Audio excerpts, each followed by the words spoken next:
Omega bersama Newgen. Hello guys, so episod kali ini kita akan membahas armor baru Ultraman Omega Vulganis Armor dan Meteo Kaiju Vulganis.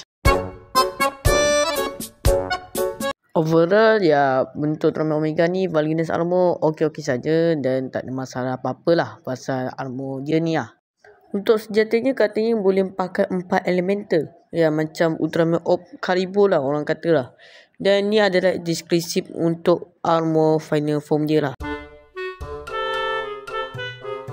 Vulganis Meteo Kaiju ketiga yang didapati oleh Kosei. Meteo Kaiju ini juga memiliki 4 elemen iaitu api, air, angin dan tanah. Meteo Kaiju ini juga ialah Meteo Kaiju yang paling kuat daripada Lekinas dan Trigaron.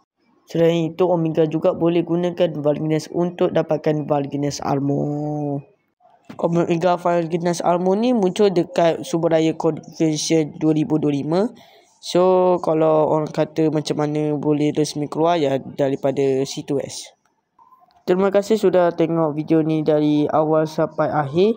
Dan kalau korang tanya kenapa charger lambat upload, kerana ya di hari tu juga saya cuti sampai lama gitu. So terima kasih kerana menonton. Jumpa lagi kita next episode. Bye bye.